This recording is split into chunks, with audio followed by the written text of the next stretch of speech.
기도드립니다. 아멘. 함께 인사 나누도록 하겠습니다. 예수님 이름으로 사랑합니다. 예수님 이름으로 축복합니다. 예수님 이름으로 사랑합니다. 예수님 이름으로 축복합니다. 오늘은 이제 우리 예수님 오시는 때를 기다리면서 예수님을 바라보자 하던 그 초대교회 성도들이 어떻게 예수님을 기다리고 있었는가 하는 것을 오늘 말씀을 통해서 함께 상고하고자 합니다. 지금 읽었던 우리 하나님의 말씀을 기록한 그 시기는 여러분이 잘 아는 네로 황제가 박해를 하던 그런 시기입니다. 정확하게 그 시기라 이렇게 확정을 할 수 없지만은 그 앞에 황제도 그렇고 그 뒤에 황제도 그렇고 기독교를 박해하는데 아주 열을 냈다는 것은 다를 바가 없습니다. 그래서 대표적으로 네로 황제가 그냥 박해가 아주 심했던 그런 시기였다 이렇게 보면 되겠습니다. 그때 박해가 심하니까 배교자들이 많이 생겼습니다. 당신은 황제를 주라고 이야기할래? 예수님을 주라고 이야기할래? 예수님을 주라고 하지 말고 황제를 주라고 이야기해라. 그러면 살려주겠다. 근데 그 생사길에서 누구를 주로 인정할 것이냐 이렇게 할 때 돌아서는 사람이 많았습니다. 믿음을 버리고 떠나는 사람들이 많았습니다. 근데 남아있는 사람들도 바가테에서 네로 황제만 예수 믿는 사람을 괴롭히는 것이 아니고 유대주의들 자들 중에서 또 예수 믿는 사람들을 또 괴롭히고 있었습니다. 그래서 안에서도 유대인들이 성도들을 괴롭히고 밖에서는 네로 황제가 예수 믿는 사람을 잡아 죽이고 이런 상황에 있을 때 예수님 바라보자. 우리 믿음 끝까지 지켜야 된다. 왜 믿음을 지켜야 되냐? 믿음을 지키기 위해서는 꼭 예수님을 찾아야 된다. 이 마음으로 성탄절을 지키고 이 마음으로 예수님을 바라보았습니다. 그 내용이 오늘 여기에 담겨 있습니다. 믿음으로 되어 있지만은 여기 끝까지 인내함으로 예수님을 주라고 고백하자. 예수님만이 우리의 영원한 주님이시고 우리를 구원하시는 분이다. 거기에 딱 꽂혀가지고 지금 이 말씀이 전개되고 있습니다. 그래서 앞에 10장 말씀해 보면 왜 믿음을 지켜야 되느냐 하면 10장 37절에 잠시 후면 오시리가 오시리니 지체하지 아니하시리라. 나는 의인은 믿음으로 말미암아 살리라. 또한 뒤로 물러가면 내 마음이 그를 기뻐하지 아니하리라 하셨느니라. 우리가 뒤로 물러가 멸망할 자가 아니요 오직 영혼을 구원하며 이르는 믿음을 가진 자니라. 우리가 뒤로 물러가면 멸망당한다. 배교하면 육신의 죽음이 아니라 영원한 죽음에 들어간다. 그래서 끝까지 믿음을 지켜서 구원에 이르게 하는 이 믿음을 끝까지 지키자. 그러면 그 믿음을 지킨 사람들은 어떻게 살았느냐? 제일 먼저 나오는 사람이 아벨이 나옵니다. 믿음은 바라는 것들은 실상이요 보지 못하는 것들은 증거니 선진들이 이로써 증거를 얻었느니라 이렇게 되어 있습니다. 그렇게 된 사람들이 누구냐면 구체적으로 보면 제일 먼저 아벨이 등장합니다. 아벨이 믿음으로 아벨은 가인보다 더 나은 제사를 하나님께 드림으로써 의로운 자라 하시는 증거를 얻었다.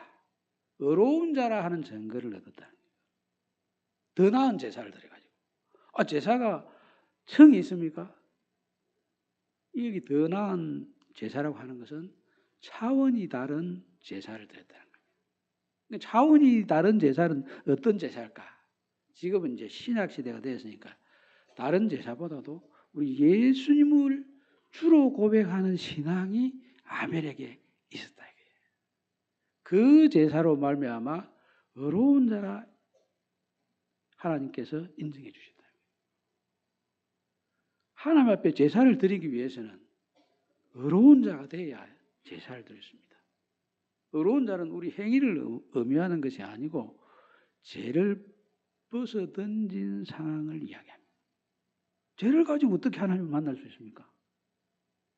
죄를 가지고는 하나님을 참아볼 수 없습니다.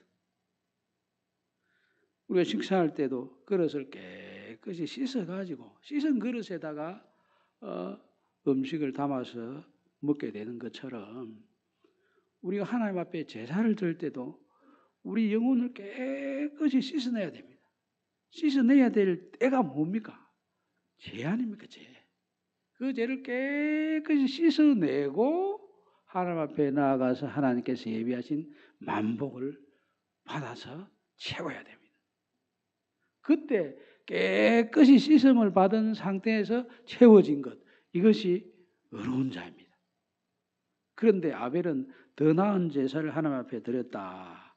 이걸 어떻게 예수님을, 그 당시에 아벨이 예수님을 봤다. 이것은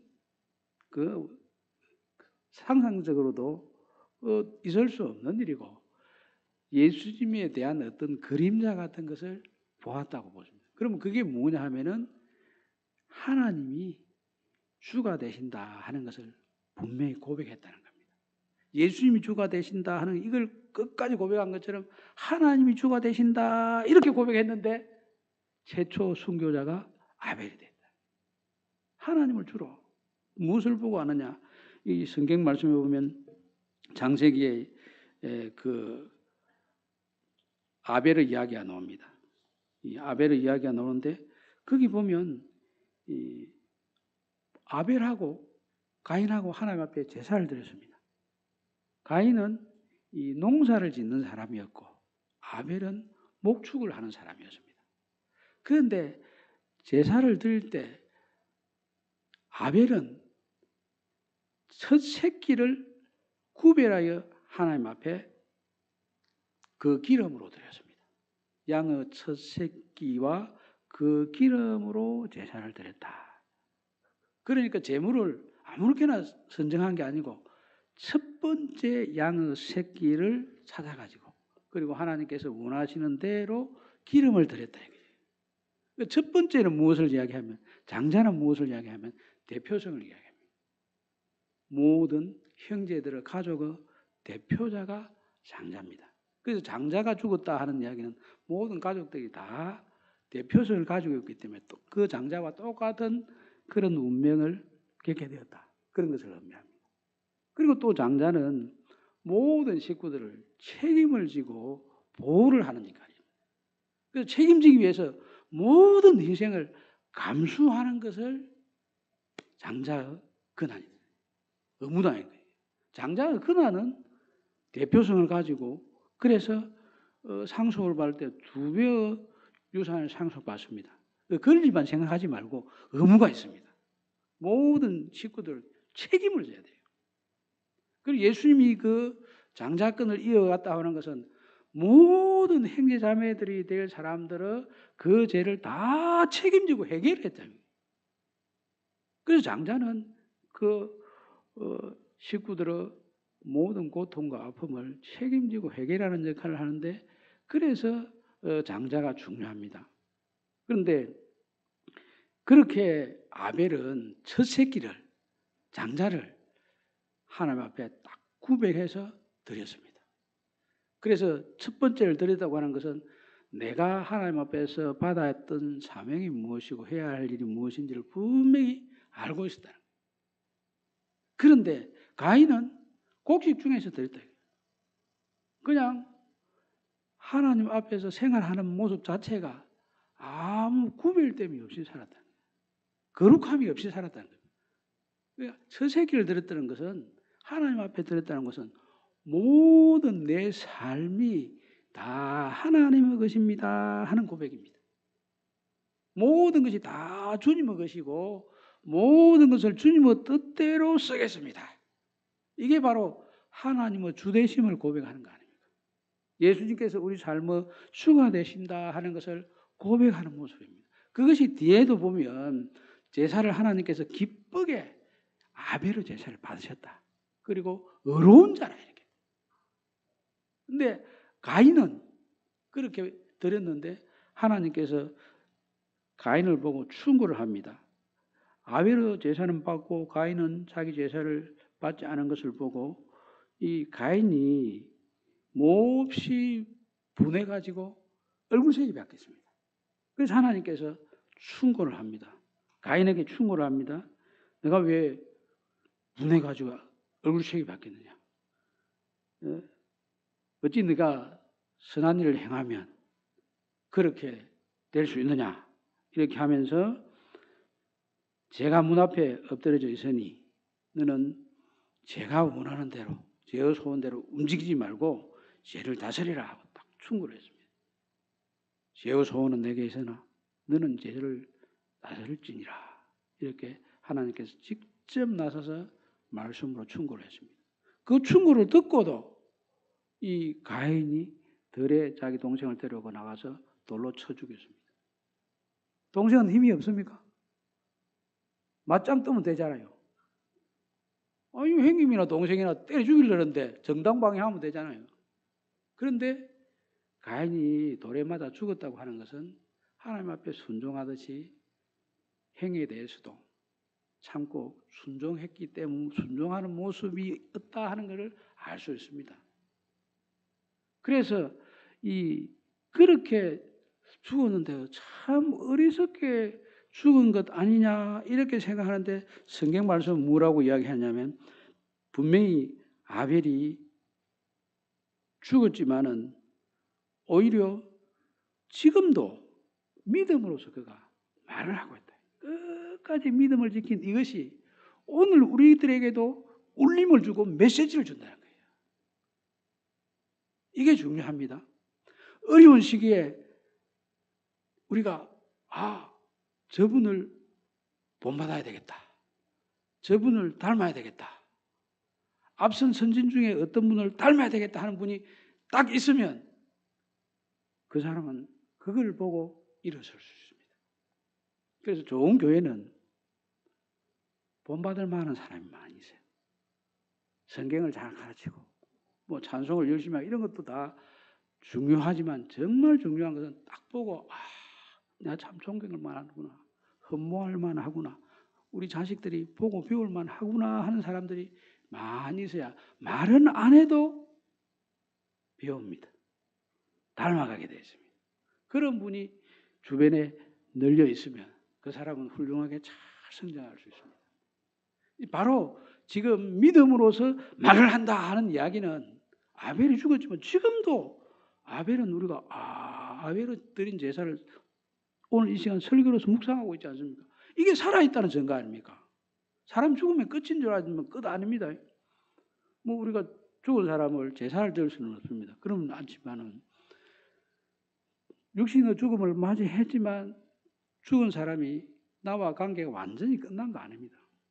지금 저 아버님 돌아가셨지만은 항상 그런 생각이 듭니다. 아버지가 나를 위해서 뭐라고 기도했지 하는 것이 생각이 납니다. 또 아버지가 나를 위해서 어떻게 희생하고 헌신했는지 이게 늘 생각이 납니다. 그래서 그 희생이 헛되지 않도록 해야지. 그 기도가 살아서 지금 우리에게 작동을 하고 있구나 하는 것을 지금 느낍니다. 그걸 느끼는 게 그게 잘못이 아니지 않습니까? 그런 것을 기억하고 있는 것이 더 중요하지 않습니까? 그래서 뭐 어려운 일이 있으면 하나님과도 의논하지만 아버지가 만약에 기도했을 때는 어떤 응답을 받았을까? 이런 경우에 어떻게 했을까? 믿음으로 어떻게 살았을까? 그걸 한번 생각해 봅니다. 그처럼 우리가 본 사람들을 이렇게 훌륭하게 살았던 사람들을 한번 생각해 보고 그분은 어떻게 판단하셨을까? 또 제게 영향을 많이 주었던 그 최종규 목사님이 이렇게 어렵고 힘든 시기에 이 교회 문제를 어떻게 해결해 갔을까 하고 그분이 기도하시고 하나님의 뜻을 받았다. 아마 이렇게 받았을 것이다. 이런 걸 생각해 봅니다. 우리 예수님께서는 그러면 어떻게 이 문제를 해결하실까? 이런 게 전부 그 사람이 딱 기억이 나서 그분을 통해서 하나님 뜻이 무엇인지를 묻게 되는 것이야말로 정말 우리가 가지고 있는 중요한 믿음의 유산 아닙니까? 그래서 지금 당장 밖에서나 안에서나 배교하면 육신적으로는 편해질 수 있는데 이길 수 있도록 할 수 있는 그 파워는 어디에서 오냐면 하늘에서 내려오는 힘이 그것을 이길 수 있도록 만들어줍니다. 하늘에서 내려오는 건 당직 눈에 보입니까? 보이지 않는 것들은 증거가 있어야 되잖아요.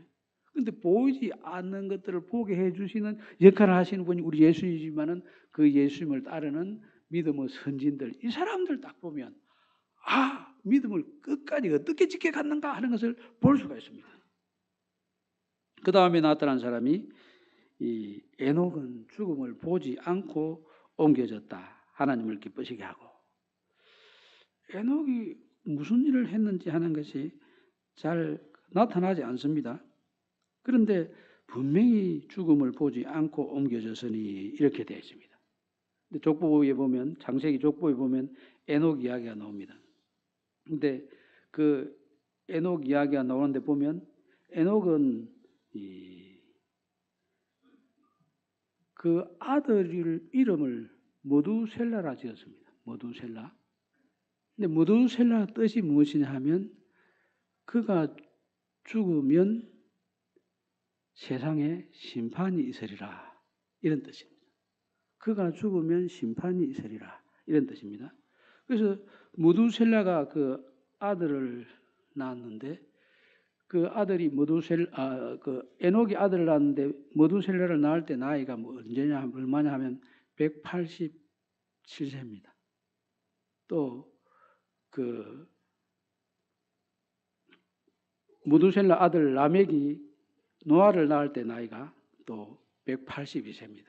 그렇게 딱 보면 이 머두셀라 또 라멕 그 나이를 딱 보면 369살. 그러니까 이 에녹이 369세 되었을 때 자기가 죽을 그때에 이 노아가 태어나고 머두셀라가 969세를 살았는데 노아가 그 600년 돼서 600살에 노아 홍수가 났지 않습니까? 그래서 머두셀라가 태어나고 죽을 그때 딱 노아 홍수가 딱 났습니다. 그러니까 우리가 생각을 해보면 아들 이름을 그렇게 지은 것은 아무렇게나 지은 게 아니지 않습니까? 분명히 의미가 있지 않습니까? 어떻게 그냥 그가 죽으면 심판이 있으리라. 그거 아무 생각도 없이 그냥 사기꾼도 아니고 아들 이름을 생각도 없이 짓는 사람이 어디 있습니까? 그러니까 이건 하나님께서 메시지를 주신 것을 듣고 그 메시지를 받고 그가 죽으면 세상에 심판이 있으리라 하는 이 메시지를 가지고 늘 세상의 심판을 이기기 위해서는 하나님과 함께 살아야 되겠다 하고 하나님과 연합한 삶을 이 에녹이 살았습니다. 늘 하나님과 동행하는 삶을 살았습니다. 그래서 하나님의 뜻 안에서 하나님과 늘 동행하다가 죽음을 보지 않고 옮겨졌습니다. 이것은 상징적으로 우리도 그렇게 된다는 겁니다. 우리도 하나님과 연합한 이것, 예수님과 동행하는 이것이 결국 우리 하나님 앞에 설 수 있는 기반이 된다. 하나님과 연합을 해야, 하나님과 하나가 되어야, 하나님과 동행을 해야 하나님 앞에 선다는 것이. 그래서 이 지금 배교를 하는 이 사람들을 향해서 이야기합니다. 하나님을 떠나면 죽음이다. 하나님과 끝까지 동행하여 하나님 앞에 가서 그가 살아계신 것과 그가 또한 상 주시는 이심을 믿어야 할지냐. 거기에서 상을 받는다 이거지. 그 상을 받아야지. 이 세상에서 상 받아봐야 죽은 사람은 호주머니가 없다 않습니까? 호주머니가 갖고 갈 게 아무것도 없으니까 죽은 사람 옷에는 호주머니가 아무것도 없습니다. 갖고 갈 게 없지 않습니까? 못 갖고 가니까 호주머니 없습니다. 그래서 이 하나님 앞에 갔을 때 하나님이 살아계신 것과 그분과 늘 동행하다가 하나님 주신 상을 받아야 된다. 바로 우리 성탄절에 하나님께서 우리에게 주신 메시지는 임마누엘입니다. 임마누엘. 하나님께서 우리와 함께 계시다. 이것도 하나님과 함께 있는 것도 하나님이 우리에게 은혜를 주셔야 하나님과 늘 함께 있을 수 있습니다. 근데 누구와 함께 있는가 하면 그 사람이 어떤 사람이라 하는 걸 알 수 있습니다. 그런데 그 사람이 하나님과 함께 임마누엘을 하는 사람이다. 야, 얼마나 신뢰할 만한 사람입니까? 믿을 만한 사람입니까? 저는 우리 교회 성도들, 청년들 직장생활을 잘 할 거라고 생각해요. 왜냐? 하나님이 딱 함께 계시니 뭐라고 좋은 말을 해가지고 추천해도 그 쓸 말이 부족합니다. 부족해. 그래서 누가 뭐 추천해 달라 하면은 사람들은 거짓말 한다고 하는데 거짓말이 아니지. 우리 예수 믿는 사람들이 예수님과 딱 함께 계시고 하나님과 딱 함께 있는데 그 사람보다 더 추천할 만한 사람이 어디 있습니까? 그거 확실하면 하나님 그거 가서 좀 사람 눈에 지금 부족해 보이는 게 있어도 그 하나님께서 그 삶의 현장에서 역사하시면 틀림없는 거 아닙니까? 하나님께서 동행하시는데 왜 추천 보내준다면 하여튼 온갖 적절한 말로 추천할 재능이 부족해서 그렇지 정말 추천할 수 있는 말이 많이 있습니다. 그래서 에녹은 하나님과 동행함으로써 죽음을 보지 않고 하나님 앞에 올려져 간 그런 사람으로 소개를 합니다. 그 마지막 끝까지 이 구원받는 이 믿음을 가지고 살아가면 하나님께서 이 상을 주신다 하는 것을 이 에녹을 통해서 보여주었습니다. 그 에녹의 이야기나 노아 이야기나 같은 맥락에서 우리가 이해할 수 있습니다. 노아도 사실 그 하나님의 메시지를 받았지만 그 메시지가 사람들 듣기에는 허망한 말입니다. 방주를 산 꼭대기에다 짓는다. 그런 사람 정말 누가 봐도 그거 좀 정신이 좀 이상한 일을 하는 거 아닙니까? 그런데 그게 정신이 이상해서 하는 게 아니고 하나님께 주신 메시지를 받아가지고 그렇게 한다. 모든 사람이 부정하고 상식적으로 이해하지 못하는 일이지만 하나님께서 주신 말씀이기 때문에 그분이 주신 말씀이기 때문에 그건 틀림없다. 확신하고 산 꼭대기에다 방주를 지었습니다.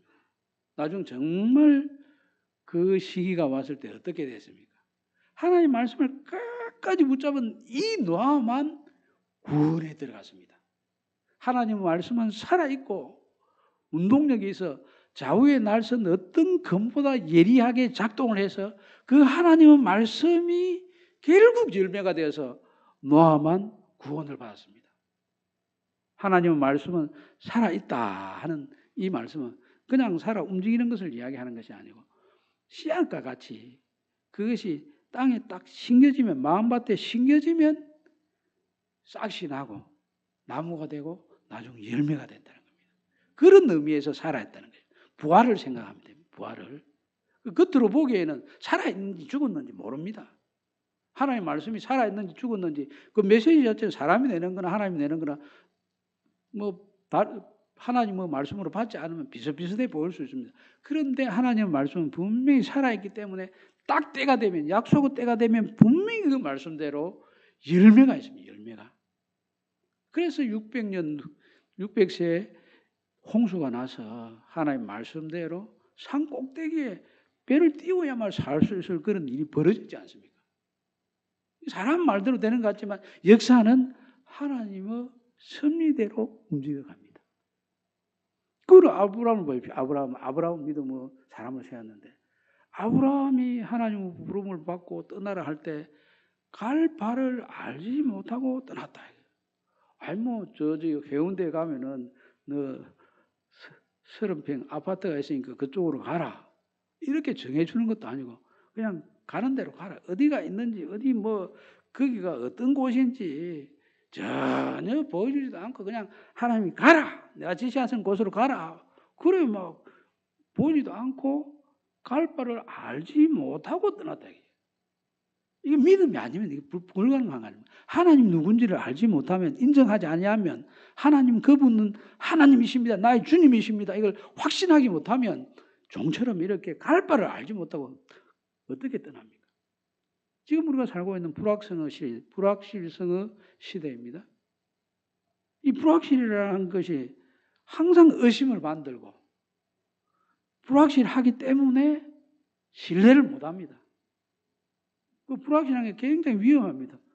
우리나라 자꾸 이 안전사고가 나는데 조심한다고 안전사고가 안 나는 게 아닙니다. 그분들이 조심한다고 요즘 얼마나 국가에서 안전 문제를 강조합니까? 조심하는데 이 안전 문제는 불확실성에서 나오거든요. 예측을 못하는 데서 나오는 거예요. 튀어나오는 거예요. 그러니까 이걸 어떻게 막을 수 있으면 사람이 막기 힘들죠. 물론 예측된 그런 인재도 있지만은 사람이 아무리 힘을 써도 가지 못하는 영역이 분명히 있습니다. 그런데 그런 것 때문에 이 불확실은 항상 위험이 도사리가 있다고 이렇게 봅니다. 그 미지의 세계는 함부로 도전을 못합니다. 그런데 여기 아브라함은 하나님 말씀하셨으니까 갈 바를 알고 간 게 아니고 갈 바를 알지 못하는데 하나님께서 말씀하셨으니까 간다. 그러면 하나님이 내 모든 생명의 주권이, 내 삶의 모든 주권이 하나님에게 있습니다. 이거 고백하지 않고는 못 따라갑니다. 죽든지 살든지 하나님께 다 맡기지 않으면 갈 바를 모르는데 어떻게 떠납니까? 자기 혼자만 아니고 식구들도 있고 가축들도 많이 있고 자기 가문의 운명이 달려 있는데 갈 바도 모르고 갈 줄 어디로 가는지도 모르고 어떻게 갑니까? 그걸 몰라도 하나님이 누구신지를 확실히 알기 때문에 그 하나님께 모든 것을 다 맡겼으니까 아브라함이 나갈 수 있었다. 우리도 마찬가지입니다.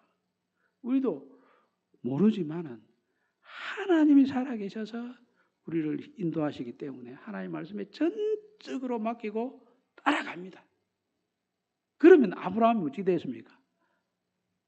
열방의 아버지가 되죠. 열방의 왕이 되지 않습니까? 모든 민족이 그를 통하여 복을 받았다. 사라도 우리 창세기에 보면 별 믿음이 없는 것처럼 보이지만 여기 말씀해 보면 사라가 믿음이 없어서 이 죽은 것 그거에 대해서 비웃기도 했지만 결국은 주님의 말씀을 믿었습니다. 그래서 여기 이 말씀에 보면 사라가 이 나이가 많아 단산하였으나 잉태할 수 있는 힘을 얻었으니 이는 약속하신 이를 믿으신 줄 알았음이라. 이러므로 죽은 자와 같은 한 사람으로 말미암아 하늘의 허다한 별과 또 해변의 무수한 모래와 같이 많은 후손이 생육하였느니라. 이 사라를 통해서 이 하늘의 허다한 별과 같이 해변의 무수한 모래같이 많은 후손이 생육했다. 이거 하나님이 하지 않으면 있을 수 없는 일이고 아브라함이 갈 바를 알지 못하고 떠났는데 그 갈 바를 알지 못하는 그 현장뿐 아니라 자기 가족에게도 놀라운 하나님의 복이 나타났습니다. 우리 교회나 우리 부산이나 대한민국이 어떻게 하면 부흥하고 생육하고 번성할 수 있느냐. 이 아브라함에게 하나님께서 어떻게 복을 내주시는가를 연구해보고 따라가면 됩니다. 사라를 어떻게 하나님께서 세우셔서 쓰셨는가 이걸 보면 하나님 약속을 다 붙잡고 주님의 약속을 따라 순종하면서 나가면 결국 그 하나님의 왕성한 하나님의 에너지가 우리를 세우시는구나. 하늘에서 내려오는 하나님께서 예비하신 계획이 세상을 바꾸는구나. 경제국 계획 5개년이 아닙니다. 하나님의 계획이 우리를 바꿉니다. 세상을 바꿉니다. 지금 아브라함이 온 민족을 축복할 수 있는 이 힘이 어디서 나왔습니까? 아브라함은 계획이 있었습니까? 하나님의 경륜에서 나온 거 아닙니까? 우리도 마찬가지입니다. 사람은 별 볼 걸로 믿나 이렇게 하지만은 그런데 사람은 별 볼 일 없지만은 이 사라처럼 100세가 돼가 애를 어떻게 낳아 90세가 돼 애를 어떻게 낳아 이렇지만은 큰 민족이 이 사라에게서 나왔다. 그 배후에 계신 하나님은 어마어마한 분이십니다. 우리 성도들의 배경이 되시는 또 우리 성도들에 대한 모든 계획을 가지고 계신 분은 하나님이십니다. 그 하나님의 계획을 딱 붙잡고 나가면 틀림없이 이 땅에서나 또 다음 세상에서나 여전히 하나님의 영광 가운데 머물게 될 것입니다. 그 하나님의 계획을 꼭 붙잡고 예수님 바라보며 믿음으로 살아가시는 우리 모든 성도님들 되시기를 우리 주님의 이름으로 축복합니다. 아멘. 지금 다 함께 일어서셔서 찬양하겠습니다.